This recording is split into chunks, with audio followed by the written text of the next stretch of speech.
C'est toujours un réel plaisir, mesdames et messieurs, d'être parmi vous dans cette nouvelle édition que je vous invite à suivre jusqu'à son terme.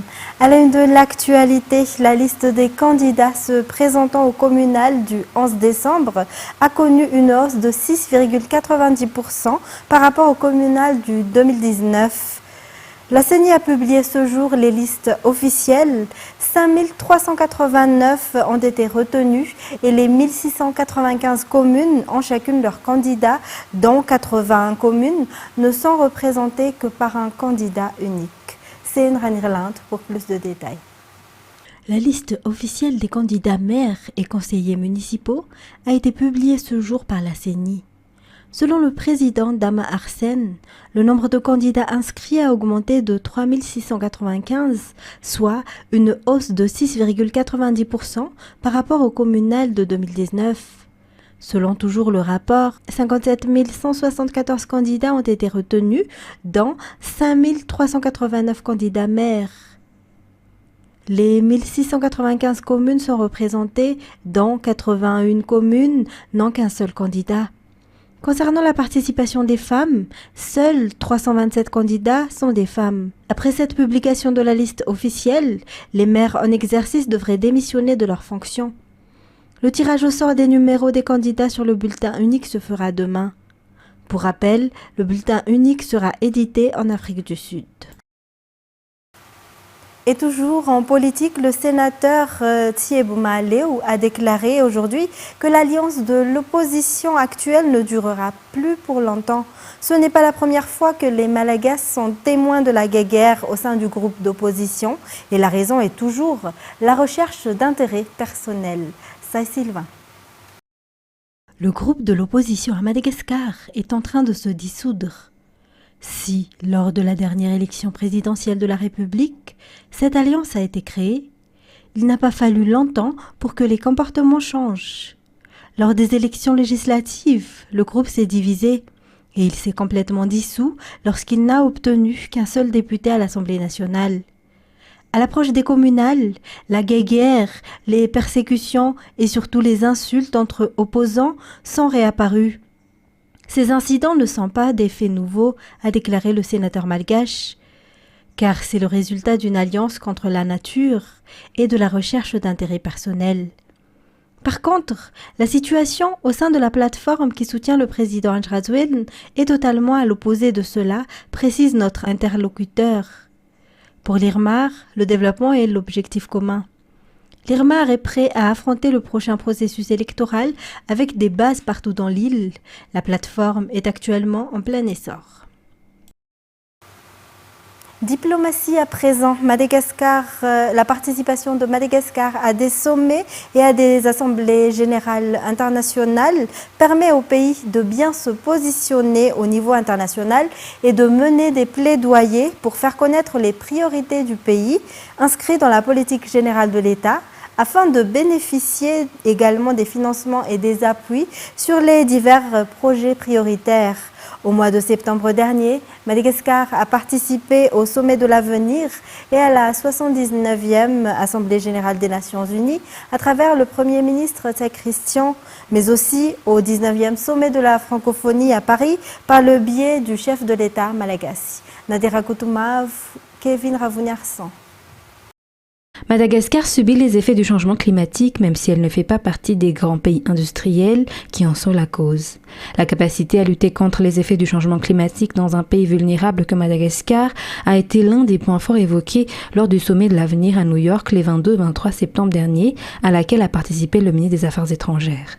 Madagascar a lancé un appel au soutien pour les projets urgents et à fournir pour Madagascar le financement pour ces projets tels que la mise en valeur du capital humain et le secteur des énergies renouvelables. Le Premier ministre les a également confirmés lors de la 79e conférence des Nations Unies et Madagascar a eu l'opportunité d'inscrire ses priorités dans les différents plaidoyers en tant que vice-président des Nations Unies pendant un an. Plusieurs réunions parallèles ont été également assistées par la ministre des Affaires étrangères, Malagasy, lors de l'Assemblée générale des Nations unies de New York. Des rencontres comme la participation de Madagascar à la deuxième réunion des ministres des Affaires étrangères au sein du G20, même si Madagascar n'est pas membre, nous ont permis d'affirmer la nécessité de participer davantage à la réforme de la gouvernance mondiale. La ministre malgache des Affaires étrangères a également rencontré le ministre ghanéen des Affaires étrangères pour signer une déclaration commune concernant les relations diplomatiques entre les deux pays et pour l'entrée de Madagascar au sein de la ZLECAf. Les différentes réunions auxquelles Madagascar participera ainsi permettront de toujours voir les intérêts du pays et de renforcer la politique diplomatique de Madagascar, selon la ministre. Madagascar a également participé la semaine dernière au 19e sommet de la francophonie à Paris à travers le président malagasy Andry Rajoelina, axé sur le secteur culturel, la jeunesse, mais également le domaine de l'enseignement supérieur et de l'éducation, qui a permis à Madagascar de se positionner en priorité dans ces secteurs. Concernant les îles éparses, la ministre des Affaires étrangères a déclaré que les négociations sont déjà en cours. Les deux pays sont sur le point d'entrer dans la prochaine étape, car Madagascar poursuit ses efforts pour l'intérêt supérieur du pays, selon les informations. Et puis Madagascar a participé activement à l'exposition au village de la francophonie à Paris, en France, dans le cadre du 19e sommet de la francophonie. Les produits typiques de Madagascar ont été mis en avant, mais aussi le domaine de la culture. Pour les visiteurs qui sont passés au stand de Madagascar, Madagascar possède des richesses culturelles et de la biodiversité qui fait sa particularité. Toujours un reportage de Nater Akoutmav. Ce Français, marié à une ressortissante malgache, fait partie de ceux qui souhaitent venir à Madagascar. Notre pays a une culture particulière, donc le développement du tourisme devrait avoir un impact économique sur le pays, a-t-il déclaré lors de sa visite du pavillon de Madagascar lors du sommet de l'EIF à Paris.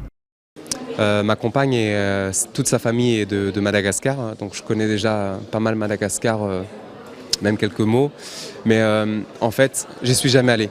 Je sais que Madagascar est une île, ce que je disais justement, c'est que j'ai l'impression que c'est l'endroit dans le monde où il y a certainement aussi concentré un lieu où il y a autant de biodiversité et de richesse. Quand je vois ce stand, je vois qu'il y a des beautés comme beaucoup d'artisanales qui sont magnifiques. Donc je pense qu'ils doivent avoir le cœur fort là-bas. Voilà ce que je sais plus ou moins de Madagascar ou comment j'ai envie d'en parler aujourd'hui. Si j'allais là-bas, ce serait pour vraiment aider une grande communauté et d'essayer d'accompagner à construire un projet qui puisse les soutenir sur du long terme. Comme lui, cet artiste d'origine française s'est rendu à Madagascar pour diverses manifestations culturelles. Les Malgaches ont du talent, ils ont aussi la chance de vivre sur l'une des plus belles îles du monde. Ils souhaitent retourner un jour à Madagascar, selon ses déclarations. C'est une île, mais c'est un pays pour moi extraordinaire et exceptionnel, surtout les artistes malgaches. Les artistes malgaches, pour moi, font partie des plus grands artistes au monde. J'ai jamais vu autant d'artistes apprendre autant de chansons par cœur, mais je ne sais pas comment ils apprennent, si c'est pas 100. Quand je suis allé au glacier à Atana, j'ai jamais vu autant d'artistes chanter avec un répertoire mais conséquent. Moi, ça m'a surpris et du coup, je suis tombé amoureux du pays vraiment parce que je trouve qu'il y a les plus beaux artistes et artisans que l'on puisse rencontrer. C'est fin, c'est plein de couleurs, ils sont novateurs et je trouve que c'est un pays pour moi, une île en tout cas, qui mériterait qu'on connaisse encore plus et beaucoup plus que ce qu'on se connaît déjà aujourd'hui. Donc moi, Mada, je suis fan et j'adore. Donc je souhaite juste que du bonheur et que ça ne cesse de grandir et d'être encore mieux que ce qu'elle peut être aujourd'hui, quoi. En tant que pays membre de l'OIF, Madagascar a disposé d'un stand lors du sommet pour présenter les produits typiques et qui caractérisent la grande île. L'objectif est de pouvoir faire connaître ces produits aux étrangers pour promouvoir le tourisme et la culture. 3 ministères, le ministère des Affaires étrangères, le ministère de l'Enseignement supérieur et de la Recherche scientifique et le ministère de la Culture et de la Communication, ainsi que l'ambassade de France à Madagascar et l'UNESCO se sont donné la main pour la réalisation de ce pavillon Madagascar au sein du village de la francophonie, Paris 104. Et puis, la célébration de la Journée mondiale de l'habitat a été particulière à Madagascar, car c'était aussi le jour où le projet Ankunanamjarn a été présenté. Ankunanamjarn est une vision du président de la République Andry Rajoelina, dont la réalisation est faite par tous les membres du gouvernement. L'objectif du projet est d'amener les ménages vulnérables de la capitale à habiter en milieu rural pour leur permettre de produire et de s'améliorer socialement et économiquement. Miarvou Latsfiran, Braz de Nilsson.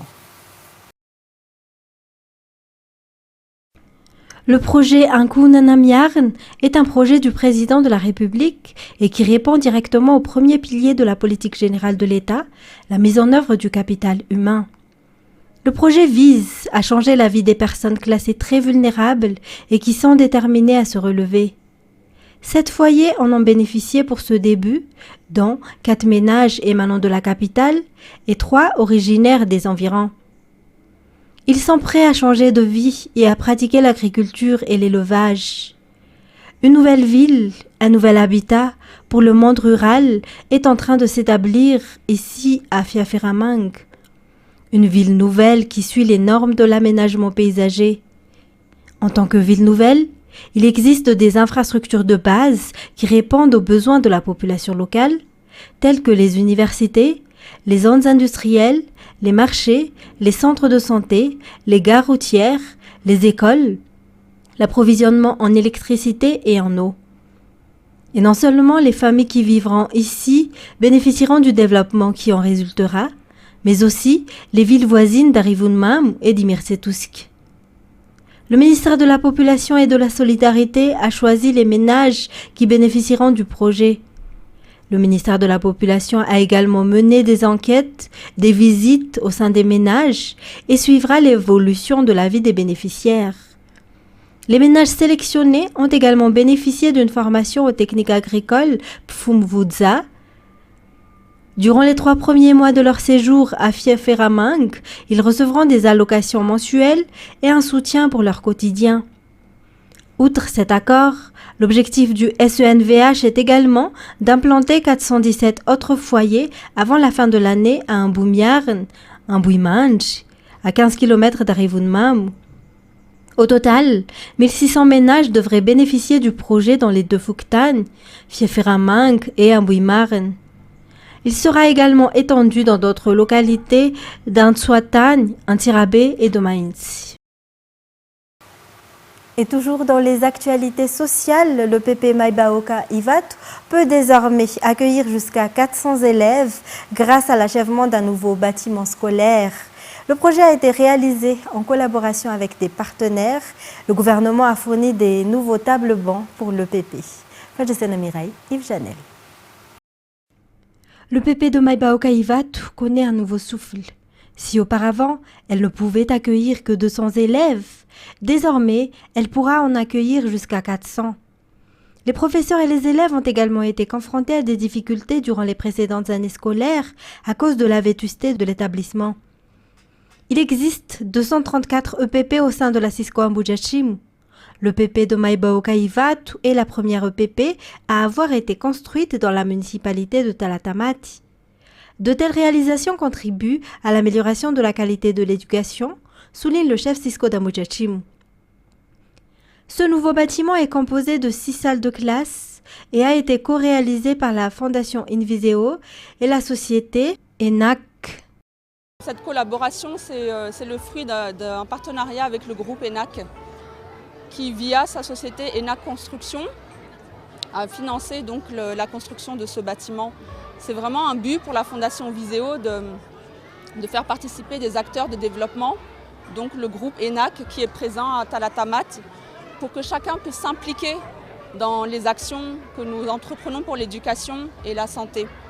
Cette école est la 25e école que la Fondation Viseo a construite et nous sommes fiers de dire que le travail continue également. Ce nouveau bâtiment est déjà fonctionnel et le gouvernement malagasy a fait don de tables-bancs pour les 6 salles de classe. Et 250 ouvriers d'une entreprise en zone franche, 6 à Ivat, n'ont pas pu entrer sur leur lieu de travail ce jour. Le propriétaire de l'entreprise a affiché une lettre demandant des documents, dont un engagement pour ceux qui sont encore disposés à travailler. Cette mesure a été prise après de nombreux incidents survenus au sein de l'entreprise, selon les explications. Détails sur les images de Yves Janel. Des employés, dont 250 machinistes, travaillant dans cette usine en zone franche 6 à Ivat, ont été surpris ce matin au vu de cette annonce mentionnant que ceux qui veulent encore travailler dans cette entreprise devraient remplir au préalable un dossier. Ils craignent ne plus pouvoir obtenir leurs droits impayés par l'entreprise, notamment les droits de congé que le propriétaire a promis de régler en décembre, leur allocation de la CNAPS et autres. D'autre part, le représentant du propriétaire de l'entreprise a annoncé que la plupart des employés ne sont pas des permanents. Cette affiche a été placardée à l'intention de ceux qui sont réellement disposés à travailler et ceux qui sont disposés à respecter leur travail selon ce représentant. Il a expliqué que certains employés font des fausses déclarations en matière d'heures de travail, alors qu'il existe déjà un système de pointage qui indique la durée de travail de chaque employé.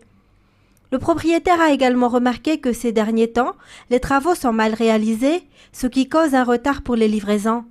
Des mesures ont été ainsi prises. Les travailleurs ont demandé une rencontre avec le propriétaire de l'entreprise et leur discussion a eu lieu aujourd'hui.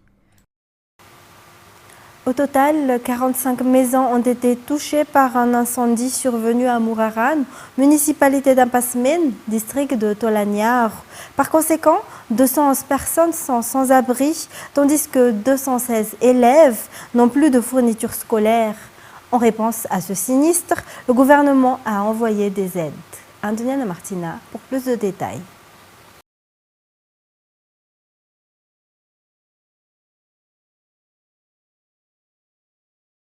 La route menant au village de Mourafen, commune d'Abbasmen, district de Tolaniar, est difficile d'accès, lieu où un incendie s'est tenu en fin août dernier.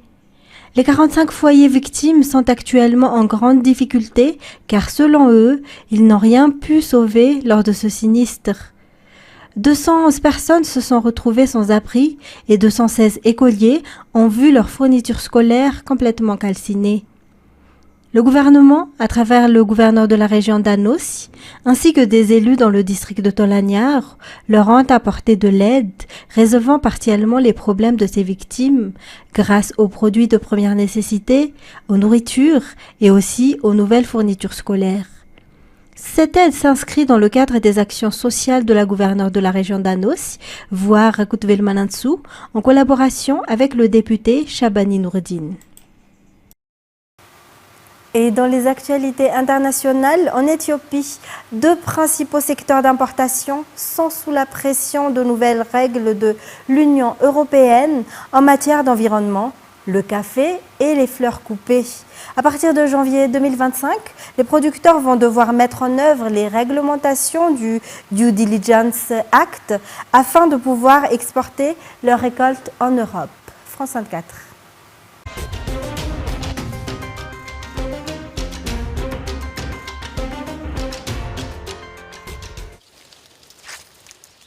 Au milieu des caféiers du Sidama, personne n'a entendu parler de la nouvelle règle européenne contre la déforestation. Ici, les fermes sont traditionnelles et familiales.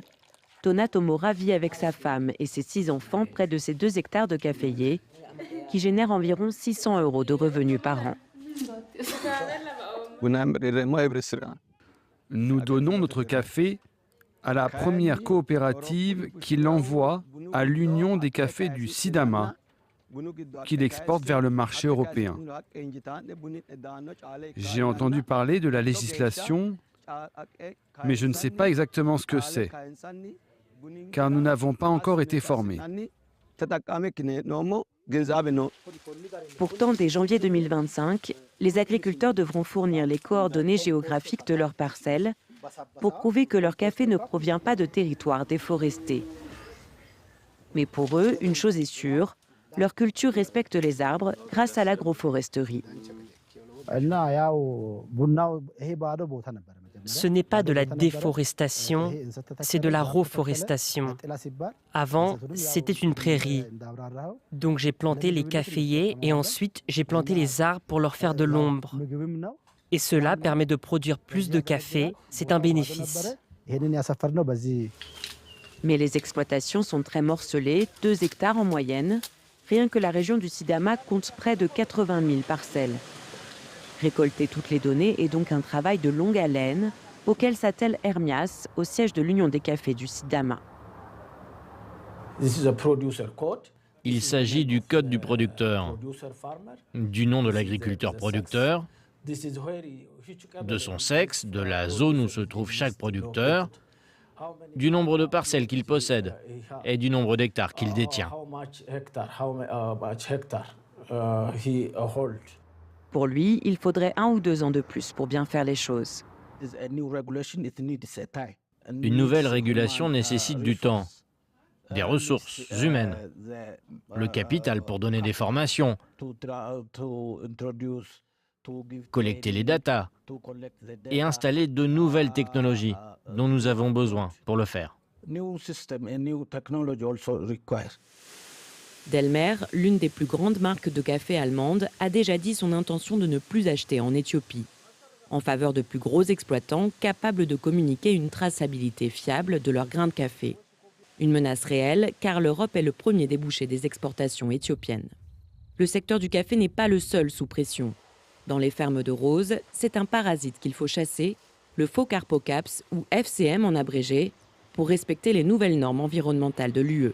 Papillon inoffensif en Éthiopie, il peut faire des ravages sur les cultures européennes. Dans notre région, dans notre ferme, ce n'est pas un gros problème pour l'instant, donc nous ne nous y intéressons pas trop. Mais ils nous ont dit, lorsqu'ils nous ont donné l'information, qu'on pouvait les trouver sur les agrobactéries. Les larves du parasite naissent dans cette protubérance qui pousse au pied des rosiers. Pour respecter les nouvelles règles, il faut accentuer les contrôles et former les employés pour reconnaître le parasite et s'en débarrasser. S'ils trouvent le FCM, ils détruisent directement le produit ou le rejettent. C'est un nouveau défi pour nous et pour d'autres exploitations. Mais l'association des horticulteurs est la solution. Nous dispensons de nombreuses formations et nous alertons pour favoriser la proactivité, en particulier en ce qui concerne le FCM. Grâce à cette organisation centralisée, la filière horticole s'adapte plus vite, comparée à celle du café beaucoup plus disparate. Selon l'Union européenne, cette réforme va permettre au secteur de se moderniser. Il y a eu pendant 3 ans, en fait, un temps d'adaptation, un temps d'anticipation qui était possible par les pays. Alors je sais que je n'essaye pas de minimiser l'impact de cette législation. Évidemment, elle va avoir un impact, mais on espère qu'elle va avoir un impact positif également. Elle est tombée dans un cadre international très précis, mais elle a aussi été préparée et tous les pays ont été informés en temps utile pour pouvoir commencer le travail au niveau national pour se préparer. Au-delà de l'aspect environnemental, la réforme européenne comporte aussi un volet social. Tous les exportateurs devront apporter la preuve qu'ils respectent les droits de l'homme. Le travail des enfants est par exemple interdit, un objectif loin d'être atteint pour l'Éthiopie et sa filière de café. Et parmi les sites les plus ciblés par les terroristes figuraient les kibbutz. Dans celui de Be'eri, plus de 100 civils ont été tués et une trentaine de personnes ont été prises en otage. Cet assaut continue de hanter les habitants. Si la majorité a été relogée ailleurs, certains ont fait le choix courageux de revenir vivre sur place. France 24. Nelly visite la maison de sa voisine, ravagée le 7 octobre par les combattants du Hamas. Originaire du kibbutz Be'eri, elle a survécu en se cachant dans un abri proche. Regardez ce qu'ils ont fait à sa maison, puis ils l'ont tuée. C'est dire à quel point c'était arbitraire. Le mari de Nelly fait également partie des 101 personnes massacrées ce jour-là. Malgré le chagrin, elle a décidé de retourner vivre dans ce kibbutz du sud d'Israël, où seulement 200 de ses 1000 habitants sont revenus. Il n'y a pas de meilleur endroit pour moi. Et que peuvent-ils me faire? Me tuer? C'est bon, j'ai 74 ans. C'est un soulagement de revenir. Certaines personnes sont plus traumatisées encore. Pour eux, cela prendra du temps. Mais pour d'autres, la reconstruction passe par le retour au travail ici. C'est le cas de Gal. En visitant les ruines de la maison de son meilleur ami, le responsable local explique que le processus prendra 2 à 3 ans. Et le sud de la capitale libanaise a été visé par plusieurs raids israéliens, précédés ou non par des ordres d'évacuation. L'armée israélienne a par ailleurs annoncé avoir éliminé Souheil Husseini, le commandant du quartier général du Hezbollah, lors d'une frappe dans la région du Beyrouth. France 24. Au petit matin, des colonnes de fumée s'élèvent au-dessus de la banlieue de Beyrouth. Le sud de la capitale libanaise a été visé lundi soir par plusieurs raids israéliens, précédés ou non par des ordres d'évacuation. L'armée israélienne annonce ce mardi avoir tué un haut responsable du Hezbollah, Souhail Hussein Husseini. Elle lui attribue le titre de commandant des quartiers généraux de l'organisation chiite. Depuis le 23 septembre, la zone, considérée comme le fief du Hezbollah, est pilonnée sans relâche, tout comme le sud du Liban, comme ici à Tyr. L'armée israélienne annonce qu'elle s'apprête désormais à viser aussi les infrastructures du Hezbollah dans la zone côtière du sud du pays. Elle demande aux habitants de ne pas se rendre près du rivage, sur une zone allant de la frontière sud au fleuve Awali. Pour votre sécurité, n'allez pas en mer ou sur la plage, et ce, jusqu'à nouvel ordre. Il y a un danger vital à se trouver sur la plage ou sur le fleuve Awali en direction du sud. Selon l'agence officielle libanaise, des pêcheurs ont commencé à déplacer leurs bateaux du port de pêche de Saïda vers le nord du fleuve Awali, et des villages côtiers ont déjà été touchés. Ces derniers jours, les habitants de plusieurs localités du sud du pays avaient déjà été appelés à se déplacer vers le nord. Les sirènes continuent aussi de retentir de l'autre côté de la frontière, comme ici lundi soir à Tel Aviv. Le Hezbollah affirme avoir tiré plusieurs roquettes en direction de la base de Glilot, la principale base du renseignement militaire israélien. Fin de cette édition. Mesdames et messieurs, merci à vous de l'avoir suivi. Tout de suite après l'émission Nizouk, présentée par Seyndra Nirlant. Natera Koutoumaf sera avec vous à partir de demain pour de nouvelles éditions. Au revoir et bonne soirée sur Viva.